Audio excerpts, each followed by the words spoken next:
So, how have these kinds of encounters that you've had over the years shaped your understanding of spirituality and the overall nature of existence? I'm like, I could die tomorrow. I'm always on the verge of, am I living today exactly the way I want to live today? And I'm hopefully passing that on to my children and my husband. I can see it's rubbing off on him. Do what finds you joy every single day, a little bit of excitement, a little bit of passion, something.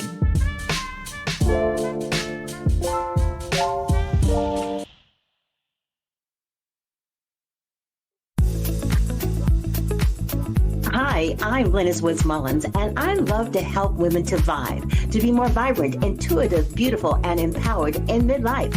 So come on, let's vibe.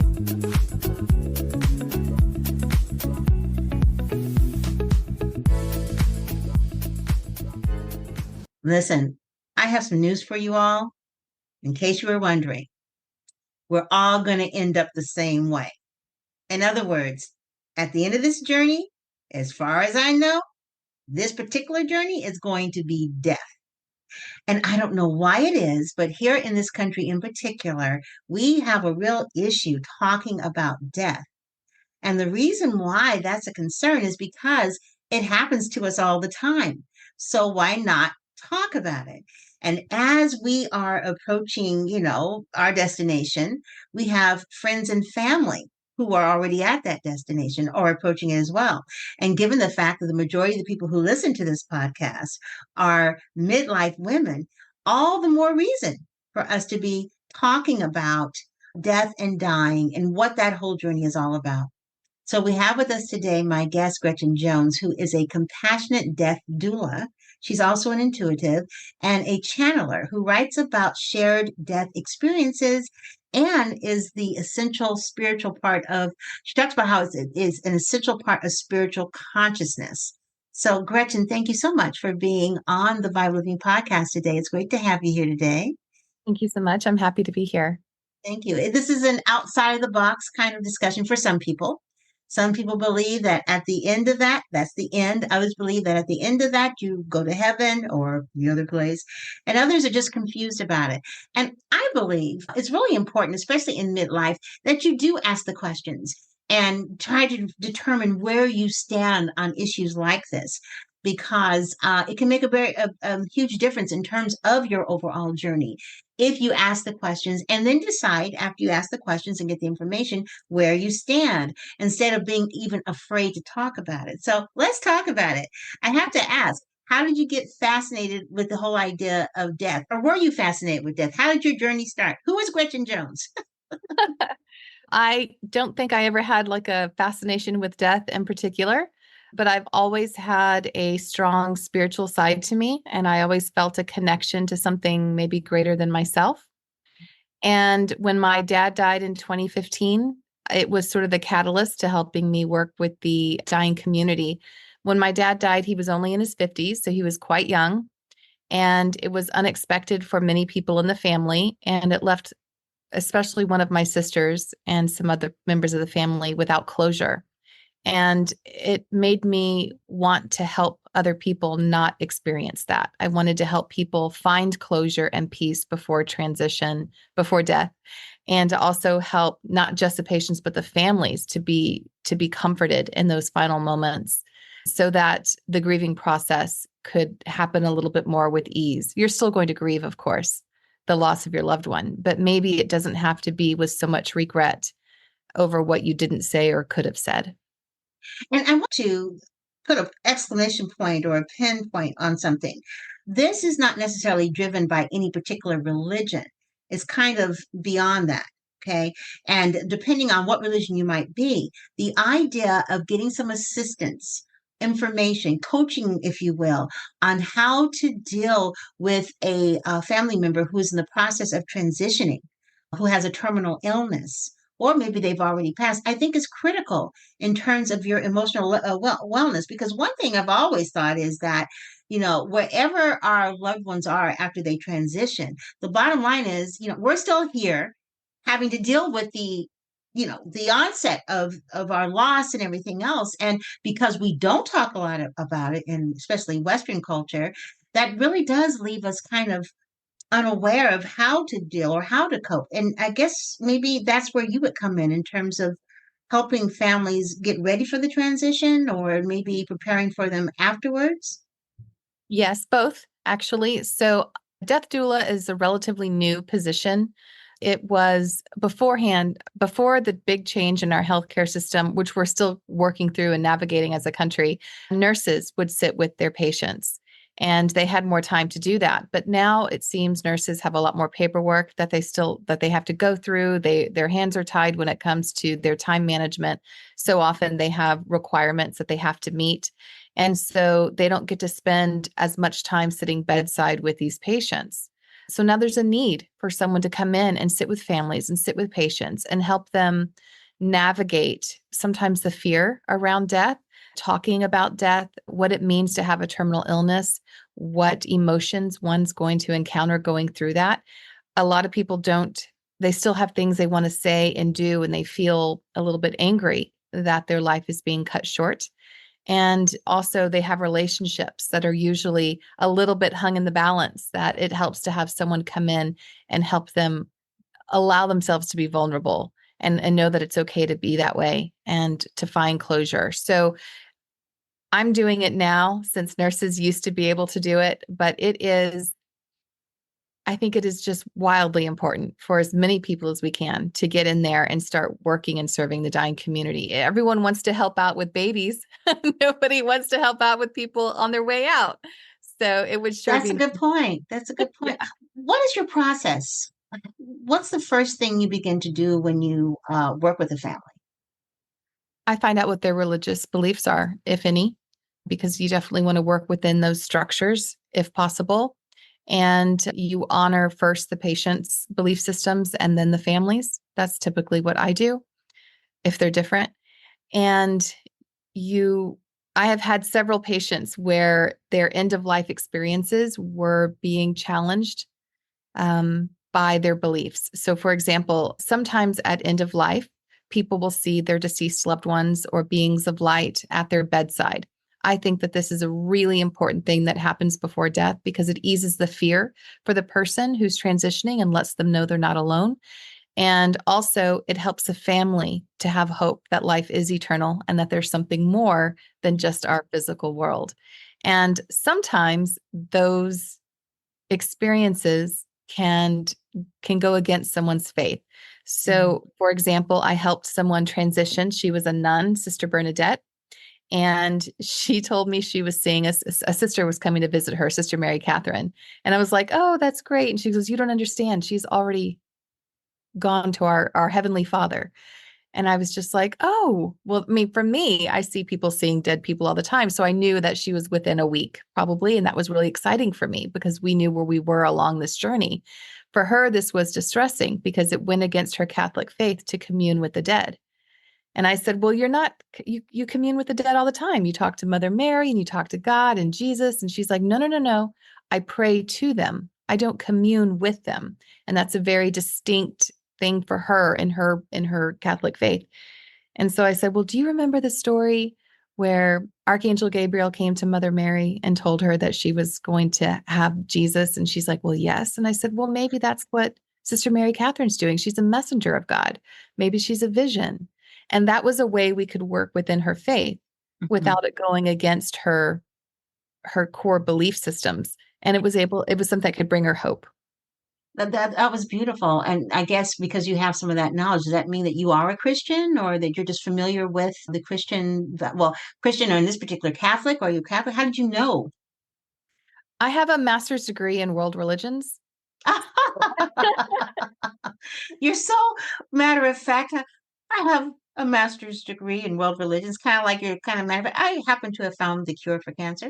Oh my God, that's fantastic. That's perfect. Isn't it amazing how everything has kind of just lined up for what you're doing now? And I'm sure you've seen the correlation. I have, yes, thank you. Yeah, that's amazing. What a blessing. There's nothing I think more fulfilling when you realize that you're operating within your gifting. Yes, I agree very much with that. And sometimes people don't even see when they're doing it, but it is nice to have that awareness. Yes, it is. There's a certain empowerment. Even when things are going kind of wonky, you know it's going to ultimately work out because you're operating within your gifting. right. Well, that's a pretty impactful experience, but I'm curious. You say that you're an intuitive also. How did you come to know that? So ever since I was a little girl, I was 4 or 5, and I would have connection to spirit, to voices that were always very loving and helpful. And they were always filled with light. Quite literally, they emanate light from the inside out, from my perception. And when I was very little, 4 or 5 years old, and I would get overwhelmed at home, I would go and sit in an empty bathtub and just focus on the silence. And it was oftentimes at that point that a voice or spirit would come and visit me and help me see things from a different perspective. So my family, not very religious. My grandmother was a Seventh-day Adventist. I was technically raised Presbyterian, but we weren't always going to church. We were when it suited us, I guess, as a family. And I don't know. When I would tell people about these experiences with spirit, my grandmother was very fearful about it. She was worried it was the work of the devil, things like that. Yeah. So I kept it to myself. But I found that the messages from, I don't know, God, universe, spirit, whatever the word is, are always very validating, helpful, and loving. So, in your experience of working with people who are in the process of passing on, what kind of skills do you use to bring comfort to the family, to bring comfort to the one who's passing on? Or does it even work like that? I'm just curious as to how you manage the two because the entities and what they need, they have some things in common that they might need, but also different stuff in terms of how they're going to be ending up. So, how do you bridge that and what skills do you use? So it is different on a case by case basis, obviously. If someone is very strong in their faith, we apply the faith. That's a really good time to apply faith, is during challenging times. Mhm. So I honor their faith, whatever that looks like. If there if there isn't a lot of faith, if we're atheist or agnostic, or if we're dealing with someone who's really unsure in their faith, it's wavering, then if they're open to talking intuitively, I do that as well.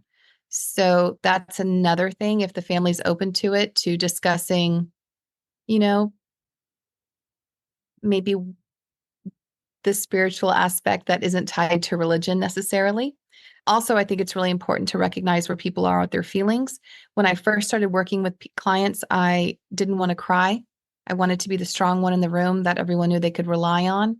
And that takes a toll a little bit. It gets hard to do that. You come to love these people. They have terminal illnesses. You're with them for a long period of time often, and you love them so much.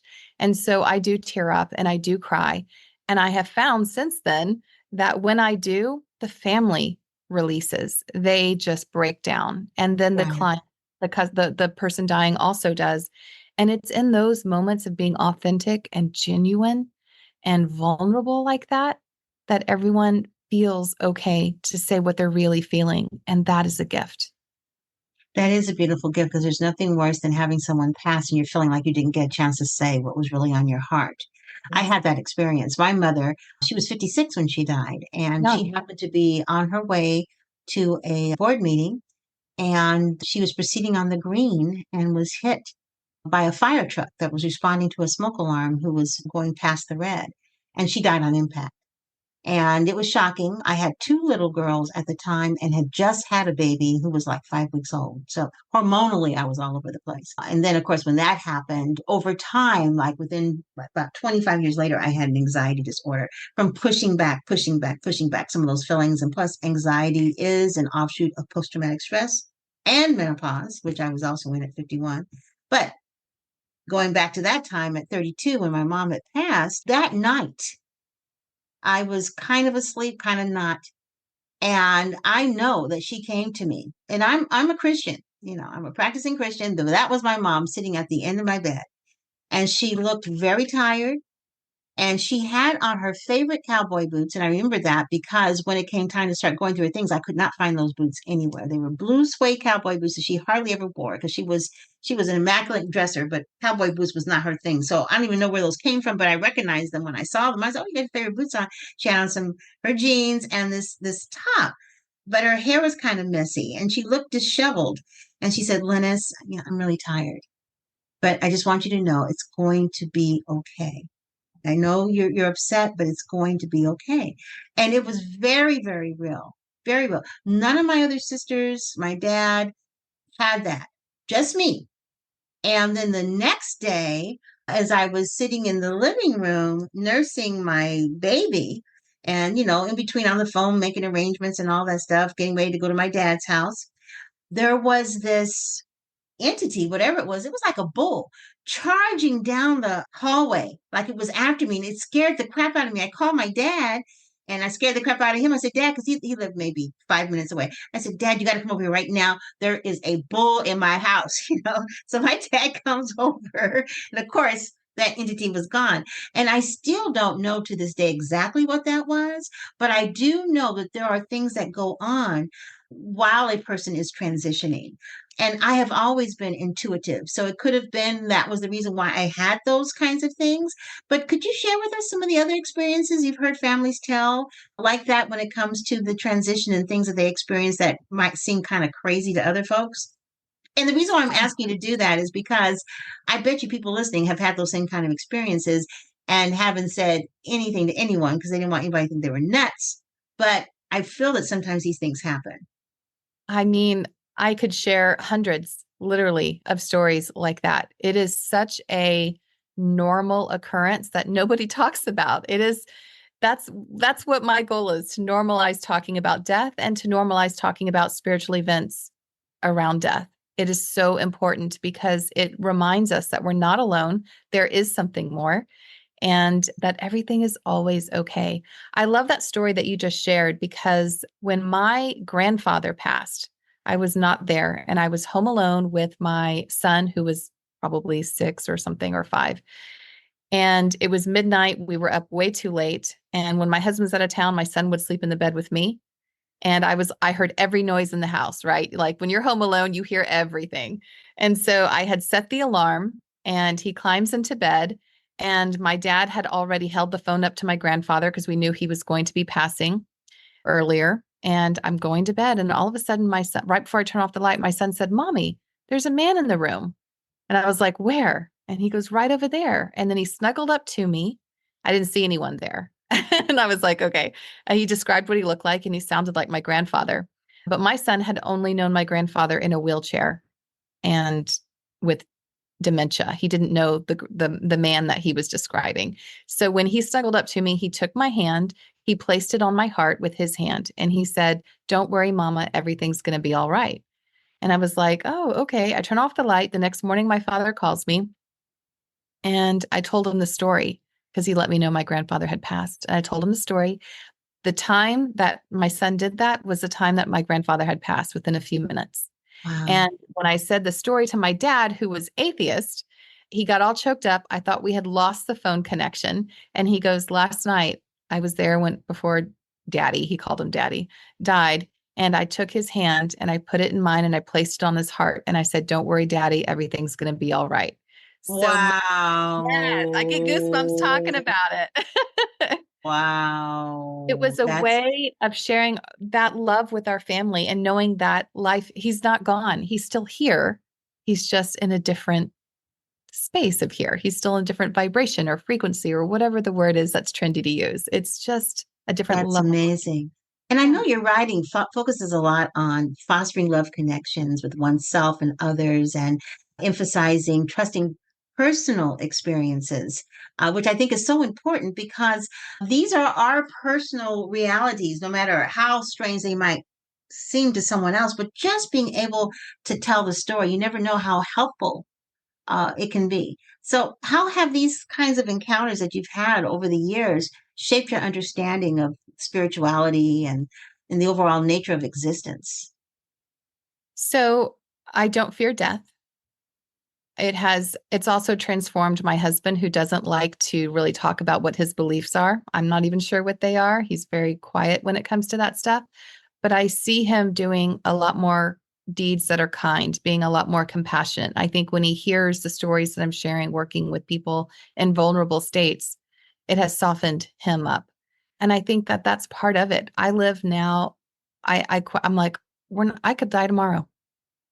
I'm always on the verge of, am I living today exactly the way I want to live today? And I'm hopefully passing that on to my children and my husband. I can see it's rubbing off on him. Do what finds you joy every single day, a little bit of excitement, a little bit of passion, something, and you are lit up right now, even a little bit. And I think it's because you enjoy sharing stories and listening to stories and helping other people to find relation and connection with each other. So every day, do something that you love. And that is how working with the dying community has shifted my life completely. That's amazing that you said that. In fact, I noticed, and I was reading some other things about you talking about the bright light. And one thing, feedback that I get all the time is, you have this bright light. You have this bright light. And I don't, I don't know what it is, but I do know that there comes a point in time, especially as you are going through that whole midlife experience of, on again, off again craziness with your body going different directions. People are leaving your life. Parents are getting old. Your kids are growing up. Emptiness is coming. Retirement. What are you going to do? All this stuff, okay, that happens. There are periods of profound clarity if you allow it. Yes. And I just allowed the profound clarity of what it is I'm supposed to be doing. When I made the decision to leave corporate America and to do what I'm doing now, I had no idea how I was going to make money. Didn't have a clue, but I knew it was something that I had to do. I was kind of like saving my own life. Mm. And my mother doesn't come to me very often, but when she does, there's always clarity in there. And one of the times I remember, after maybe 10 years after she passed, was, telling me that she knows that, God had something else for me. And when it comes, to be very, to go ahead and be resolute and pursue it, be obedient to that call. So sometimes you get these messages, and sometimes I get these signs all the time. I don't know if they're coming from her or my dad. My dad passed almost 5 years ago. And because my mom died so early, he tried to take her place, which was like really ridiculous because my dad was always, traveling in his job. He was an executive, very successful. And then he was an elected public official. And he was just always on all the time, but not really aware of what was going on because mom was taking care of all of that. But looking back at it now, it was all part of the order of things because he needed to be able to be close to us so that when his time came, he would have no regrets. We would have no regrets because we really did get a chance to say everything we wanted to say to our dad before he passed. And that doesn't always happen. I didn't get a chance to have that conversation with my mom, but I realized as a result of her passing, the importance of that. And that was always one of my goals with my relationship with my dad, is to make sure that I communicated to him all the things that are on my heart. So when his time came, he wasn't really sick or anything. He was at the doctor's office and just passed out. He was on a regular routine appointment, passed out, and just never came back. He was 87. It was just his time. But I felt a sense of peace because I had a chance. So for those listeners that they know the diagnosis of their loved one, they know there's something terminal going on there, or perhaps it's themselves. What kinds of conversations do you encourage them to have with their loved ones as they're going through this process? Kind and loving conversations. Apologies if need be. Forgiveness is a really big point. Forgiveness is a strong word. Some people are really triggered by that word. Especially people who feel that they've been victimized by another. But you can use another word to reframe it. You can say unburdening or releasing, whatever that looks like for you. But I like the word forgiveness. I Yeah, but I've met a lot of people who really struggle with that word. But it's about forming that connection, that bond, and strengthening it as much as you can before that last breath. And it's about reuniting family if you can, and friends, and bringing everyone together in a moment that, although it's not celebratory, it's celebratory, I think, on the other side. People are receiving them, but you want to give someone a really good death, the best death that you can. And this is something that I've journaled, and I don't know, it's just something I'm going to throw out there because when I sit with my patients, I journal all of these things down. I have years of journals just for my own understanding as I navigate death and have an idea of what people are working through. But it's been my experience so far that people who have these really long, drawn out illnesses and terminal illnesses oftentimes have a hard time receiving love. And I don't fully understand why, but it's almost as though God, universe, whatever word you like, is saying, hey, you got one more shot. We're going to put you in a very vulnerable position, a position that you almost have to completely surrender to and receive love from other people before you do it. It doesn't mean they couldn't give love, but receiving that love, it was really hard for them. So I think that if you're dealing with someone in life who you know is already having a hard time receiving that love, approaching them in a very gentle manner and reinforcing how much they are loved, I think is important if they're going through a terminal illness. That's a beautiful statement. That makes a lot of sense. Now, I know you've written a book. What's the name of your book again? Healing Whispers from Spirit Guides, bridging. Healing Whispers from Yes. Spirit Guides. Yes. Okay. Healing Whispers from Spirit Guide. And for people who read your book, and I'm encouraging all of you listeners to get the book, I'm going to include a link on the show page to the book. I think it's important that even though this may be kind of a woo-woo topic or a scary topic or one you don't like to talk about, you'd be surprised how it can open up other things that you need to address, and also a sense of peace you might get from reading her book. What is it you want readers to take away from your book? That to be present, that life is eternal and you can connect to your loved ones after they die just as much as you can connect to them now, and not to wait until it's too late to say what you need to say. And that, I guess if I could say something a little outside the box, is hospice, which can also be a charitable organization, is don't wait till last minute to get on hospice. You know, they can do it up to 6 months before. It is a valuable tool and resource in every community. They are helpful with volunteers, doctors, nurses, medications, beds, even calling time of death and helping to have the body removed. These things are all complicated issues that can be overwhelming.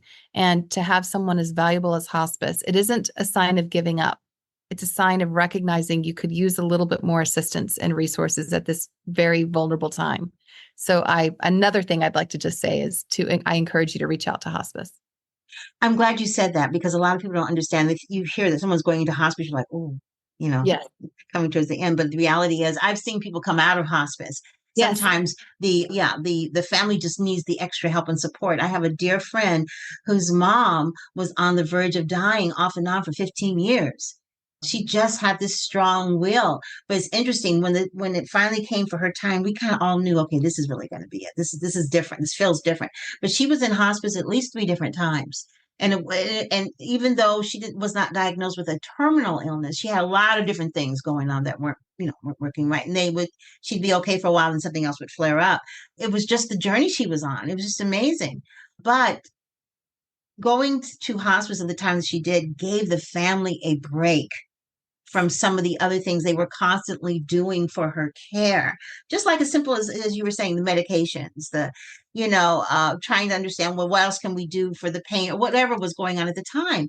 And she was not giving up. She was not. Sometimes she would be the one. It's almost like, Mama, you like suggesting it's like it's a spa day or something. But sometimes for the patient that's going through this, it kind of is in a way because you're dealing with professionals that are helping you out and not family members who get upset. All of a sudden they break out crying while they're handing you a pill, things like that. So I'm glad. Thank you so much for mentioning that. And thank you for the work that you do and the light that you are in your world. You have such a calm presence. You're like Gretchen, you're like an angel. You have, yeah, that's what it is. They probably think, oh, is that an angel sitting next to me? No, seriously, because you have a very serene kind of angelic presence. Have you been told that before? Times. Yeah, you do. Well, thank you for the work that you do. And thank you for opening our eyes on some of the things. It's just been wonderful having you here today on the podcast. Thank you so much for having me. It's been great. You're absolutely wonderful. Thank you. And thank you to all of you for listening. I just love being able to bring to you, different kinds of topics that are going to help you to vibe, be more vibrant, intuitive, beautiful, and empowered to live a great midlife. Have a fantastic day, everybody. And don't forget to vibe. Bye-bye, everybody.